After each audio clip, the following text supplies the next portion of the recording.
इस लेक्चर में sand and dust storm क्या है इसके रिगार्डिंग डिस्कस करेंगे। ये रिसेंटली न्यूज में है, प्री और मेंस के लिए इंपॉर्टेंट है।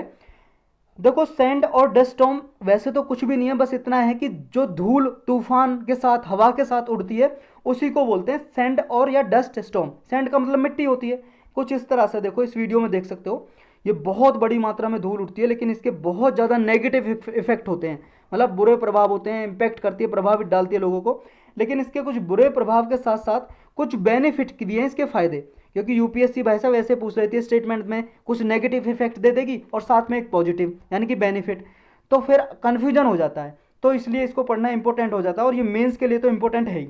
तो स्टार्ट करते हैं इसके बारे में। अभी न्यूज में क्यों है, क्योंकि एक रिपोर्ट आई है भाई साहब, एक Asian and Pacific centre for development of disaster information management, इसकी एक रिपोर्ट आई है जिसका नाम है sand and dust storm risk assessment in Asia and Pacific. Asia और पैसिफिक रीजन में सैंड और डस्ट स्टॉर्म का क्या मतलब इम्पैक्ट है, उसकी रिपोर्ट आई है, असेसमेंट किया गया है, मतलब मूल्यांकन किया है। ये है भाई साहब एशिया पैसिफिक रीजन, ये वाला एशियन रीजन, ये पैसिफिक रीजन जो आता है, इधर भी पैसिफिक रीजन है, क्योंकि पृथ्वी तो गोल है और ये 2D मैप है, इधर का हिस्सा जोड़ेंगे गोल कर देंगे तो गोल हो जाएगा ये। तो ये एशिया पैसिफिक रीजन के लिए रिपोर्ट दी है डस्ट और सैंड डस्ट स्टॉर्म की, सैंड एंड डस्ट स्टॉर्म की। इसमें पाया है कि इंडिया में लगभग 500 मिलियन पीपल को प्रभावित करता है ये सैंड और डस्ट स्टॉर्म। देखो 1 मिलियन में 10 लाख होता है, 10 से मल्टीप्लाई करोगे तो 50 करोड़ हो जाएगा। लगभग तो हमारी आधी जनसंख्या लगभग लगभग 45% जो पॉपुलेशन है उसको प्रभावित करता है सैंड और डस्ट स्टॉर्म। जो APDIM है ये रीजनल इंस्टीट्यूशन है किसका, जो यूनेस्कैप है। यूनेस्कैप क्या है, यूनाइटेड नेशन का एक इंस्टीट्यूशन है जो एशिया पैसिफिक रीजन को डेवलपमेंट प्रमोट करने के लिए, यहाँ पे सर्विलेंस करने के लिए बनाया गया है। इसका फुल फॉर्म है United nation economic and social commission for Asia and Pacific region. तो ये इकोनॉमिक सोशल कंडीशन के लिए सर्विलेंस करने के लिए यहाँ पे ये एशिया पैसिफिक रीजन के लिए यूनाइटेड नेशन ने एक ये ऑफिस बना हुआ है, इसी ऑर्गेनाइजेशन का ये पार्ट है, रीजनल इंस्टीट्यूशन है APDIM। इसने रिपोर्ट दी है। तो इस रिपोर्ट में और क्या बताया गया है, एक तो इंडिया का बताया कि इंडिया को लगभग 500 मिलियन पीपल को इम्पैक्ट करता है, और 80% से ज़्यादा लोग हैं कहाँ कहाँ पे, Turkmenistan, Pakistan, Uzbekistan, Tajikistan, Iran. ये भाई साहब देखो ये वाला रीजन की बात हो रही है, ये वर्ल्ड मैप आप देख रहे हो, ये हिंदुस्तान है अपना, ये है Afghanistan, Turkmenistan, Pakistan, Tajikistan, Uzbekistan, ये ईरान, ये वाला जो रीजन है यहाँ पे भी 80% से ज़्यादा लोग प्रभावित होते हैं, क्योंकि पुअर एयर क्वालिटी की वजह से। पुअर एयर क्वालिटी मतलब एयर की क्वालिटी खराब है, उसमें डस्ट वगैरह, मिट्टी, पॉल्यूशन वगैरह मिला हुआ है, और ये किसकी वजह से, सैंड और डस्ट स्टॉर्म की वजह से। इसकी वजह से यहाँ पे लोग बहुत ज़्यादा इससे प्रभावित होते हैं। और इसकी वजह से जो साउथ वेस्ट एशिया है यहाँ पे 60 मिलियन पीपल लोगों को, ये कराची, लाहौर तक, दिल्ली तक, ये सब में यहाँ पे पुअर एयर क्वालिटी रहती है। और 2019 में ये देखा गया कि 2019 में 170 दिन से ज़्यादा दिन डस्टी डेज रहे थे, मतलब उनमें बहुत ज़्यादा दिन में धूल उड़ती रही। और धूल एक पॉल्यूशन ही है भाई साहब, पॉल्यूशन, क्योंकि अगर इसका 2.5 से ज़्यादा पार्टिकुलेट मैटर रहेगा तो क्या है, ये सांस के जरिए फेफड़ों में चला जाता है, बहुत सारी बीमारी होती है इससे। और क्या रिस्क है इससे, देखो ये कहा गया है अगर यही जो एक्सट्रीम ड्रॉट कंडीशन है, ड्रॉट का मतलब होता है सूखा पड़ना, अगर कहीं पे सूखा पड़ रही है और वहाँ पे क्या है बारिश नहीं हो रही, तो वहाँ पे धूल मिट्टी ज़्यादा उड़ती है, जरा जरा सी हवा चलेगी, तो ये 2030 तक आते आते बहुत ज़्यादा ऐसी कंडीशन बढ़ जानी है। और इसकी वजह से यहाँ पे जो ड्रॉट कंडीशन है ना, यहाँ पे वेस्टर्न ऑस्ट्रेलिया में, साउथ ईस्टर्न टर्की में, ईरान में, अफगानिस्तान में, इसकी वजह से ये सैंड और डस्ट स्टॉर्म के जो रिस्क है वो बहुत ज़्यादा बढ़ जाएगा। तो ये रिपोर्ट में कहा गया। अब ये सैंड और डस्ट स्टॉर्म को डिफाइन कैसे करेंगे, क्या डेफिनेशन है, इसके बारे में पढ़ लेते हैं, और नेगेटिव इंपैक्ट और कौन कौन से, और पॉजिटिव इसके फायदे क्या, बेनिफिट, वो देखते हैं। देखो डस्ट, ये सैंड और डस्ट स्टॉर्म ये मेट्रोलॉजिकल हजार्ड है इन arid and semi arid region, बस इतनी सी डेफिनेशन है कि ये मेट्रोलॉजिकल हजार्ड का मतलब है कुछ नुकसान, हार्मफुल इफेक्ट है किस रीजन में, एरिड और सेमी एरिड, यानी कि जहाँ पे बारिश कम होती है, सूखा पड़ती है, उस रीजन में ये एक मेट्रोलॉजिकल हजार्ड है। और इसकी किसकी वजह से होता है ये, थंडर स्टॉर्म की वजह से, strong pressure gradient associated with cyclones, जैसे साइक्लोन आता है सब, चक्रवात, इसके बारे में अलग से लेक्चर बनाया हुआ हमने, ज्योग्राफी की प्लेलिस्ट में जाकर देख सकते हो क्या है साइक्लोन। तो उसके साथ साथ तेज हवाएं आती हैं, आंधी आती है, तूफान आता है। उसके साथ साथ क्या है, जब विंड की स्पीड इंक्रीज हो जाती है तो धूल मिट्टी जहाँ पे कहीं पे पड़ी होती है तो धूल मिट्टी हवा के साथ साथ उड़ती है। तो यही क्या है, दंड, ये मतलब जो उड़ती है ये धूल मिट्टी वगैरह, यही क्या हो गया, यही हो गया सैंड और डस्ट स्टॉर्म।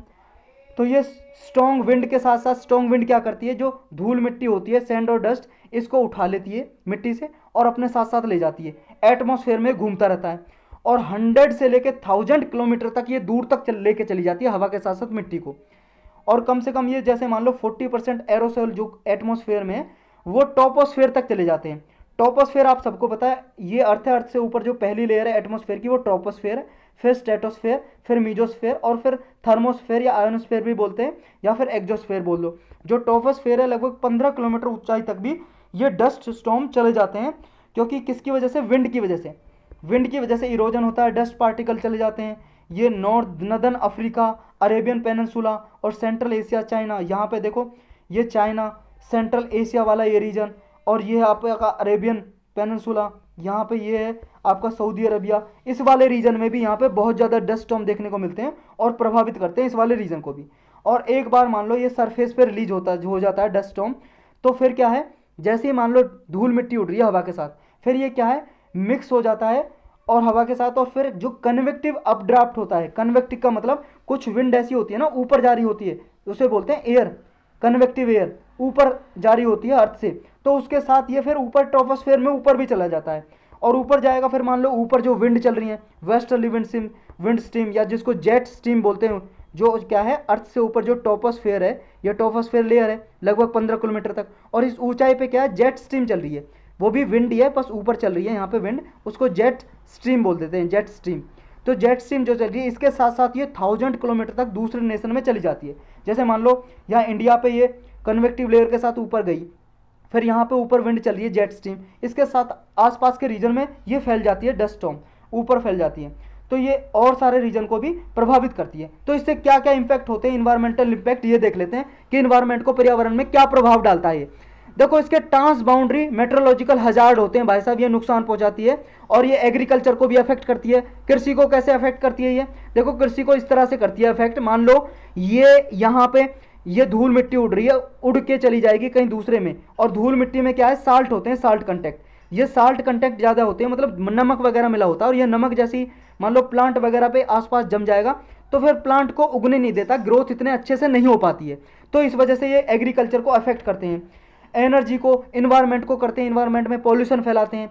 एविएशन को भी, यानी कि जो जहाज वगैरह उड़ते हैं भाई साहब, जब इतनी सारी धूल मिट्टी उड़ेगी, अब जहाज जब ऊपर उड़ रहा है तो उसको दिखाई कैसे देगा आगे पायलट को क्या है, तो ये एविएशन सेक्टर को भी अफेक्ट करते हैं और ह्यूमन हेल्थ को तो करते ही हैं, फेफड़ों में घुस जाते हैं, इससे जो सांस वाली बीमारी हो जाती है, बहुत सारी हेल्थ हैजार्ड हो जाते हैं। दूसरा एक ये भी है, जो Himalayan Hindu Kush mountain range है वहाँ पे ये डिपोजिशन हो जाता है, और तिब्बतन प्लेट्यू पे ये वाला रीजन है भाई साहब, यहाँ पे देखो ये है हिमालयन कुश माउंटेन, यहाँ पे हिमालयन रीजन, ये तिब्बतन प्लेट्यू रीजन है, यहाँ पे ये धूल मिट्टी जम जाती है और यहाँ पे आप सबको पता है बर्फ जमी होती है।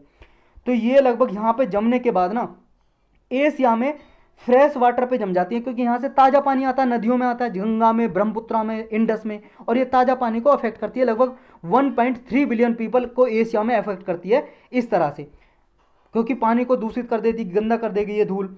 और ये डस्ट क्या है, ग्लेशियर, जो बर्फ़ के पहाड़ जमे होते हैं, पहाड़ों पे ग्लेशियर, उनमें जम जाती है और फिर वार्मिंग इफेक्ट करती है, ये मेल्टिंग ऑफ आइस को इंक्रीज कर देती है। इस धूल के जमने के बाद क्या है, टेम्परेचर बढ़ जाता है बर्फ़ का, और आइस क्या है, मेल्ट होना शुरू हो जाती है, बर्फ़ पिघलना शुरू हो जाती है, और जब बर्फ़ पिघलेगी आप सबको पता है ये फूड सिक्योरिटी को भी अफेक्ट करेगी, एनर्जी प्रोडक्शन को भी, agriculture, water stress, flood region, कहीं पे मान लो ज़्यादा मेल्टिंग हो रही है आइस की तो रिवर में पानी ज़्यादा बढ़ गया, आसपास के रीजन में फ्लड आ गई, बाढ़ आ गई। और मान लो आइलैंड नेशन है कोई, वो आइलैंड नेशन जैसे मान लो मालदीव वगैरह, अगर मान लो ये मालदीव आइलैंड नेशन है, अगर ज़्यादा समुद्र का लेवल ज़्यादा बढ़ गया पानी का तो आइलैंड नेशन वगैरह डूब जाएंगे, तो ये भी इससे बहुत ज़्यादा इंपैक्ट पड़ेंगे।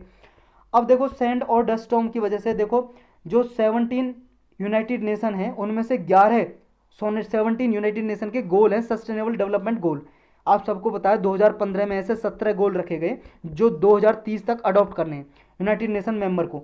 तो यूनाइटेड नेशन के जो 17 यानी कि 17 सस्टेनेबल डेवलपमेंट गोल है, उनमें से 11 गोल को अफेक्ट करता है ये सैंड और डस्ट स्टॉर्म। कौन कौन से गोल को, ending poverty in all form, इसको भी अफेक्ट करता है, क्योंकि भाई साहब फूड सिक्योरिटी को अफेक्ट करेगा, लोगों को रोजगार नहीं मिलेगा, फूड नहीं मिलेगा। हंगर को भी, एंडिंग हंगर, जब फूड ही नहीं होगा तो हंगर कहाँ से मिटेगी, भूखमरी।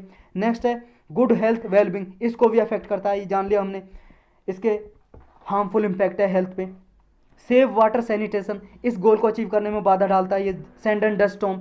अफोर्डेबल और क्लीन एनर्जी, बिजली पैदा कैसे करेंगे भाई साहब, जब ये डैम वगैरह जो बनाए होते हैं रिवर पे, यहाँ पे पानी बहुत ज़्यादा बढ़ जाएगा, फ्लड आएगी तो डैम वगैरह टूट जाएंगे, तो एनर्जी कहाँ से होगी। नेक्स्ट है डिसेंट वर्क और इकोनॉमिक ग्रोथ को भी ये इम्पैक्ट करेगा। ये वाला गोल भी एक 17 गोल में आते हैं भाई साहब, ये 11 गोल को प्रभावित करेगा। उन 11 गोल को हम पढ़ रहे हैं, उनमें से एक और है इंडस्ट्री इनोवेशन इंफ्रास्ट्रक्चर, इंफ्रास्ट्रक्चर को भी नुकसान पहुंचाएगा। Sustainable cities, communities, climate action, life below water और लाइफ ऑन लैंड, इन सब को प्रभावित करेगा इस 11 गोल को।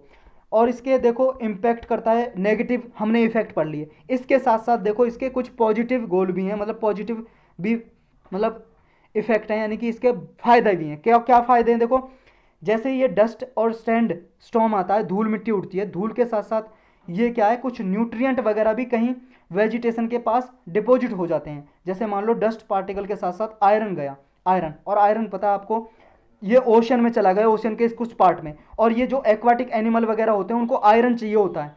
तो यहाँ पे क्या है, फूड वेब के लिए, फाइटोप्लैंक्टन जो होता है बैलेंस करने के लिए ये आयरन इंपॉर्टेंट होता है। जो फाइटोप्लैंक्टन का मतलब है छोटे छोटे जीव होते हैं, जो मतलब पेड़ वगैरह होते हैं, छोटे छोटे घास वगैरह उग जाती है ओशंस में, उनके लिए फ़ायदा पहुंचाएगा ये आयरन कंटेंट। तो इस तरह से डस्ट, ये सैंड और डस्ट स्टॉर्म है, सिर्फ इसके नेगेटिव इंपैक्ट नहीं है, कुछ पॉजिटिव इंपैक्ट भी हैं, तो ये आपको याद रखना है। अब वे फॉर्मेट में इसका सॉल्यूशन क्या हो सकता है, देखो deeper understanding, socio economic impact क्या क्या है, इसकी डीपर अंडरस्टैंडिंग करनी पड़ेगी कि क्या क्या इसके प्रभाव हैं, फिर कोई कोऑर्डिनेटेड इफेक्ट करने पड़ेंगे।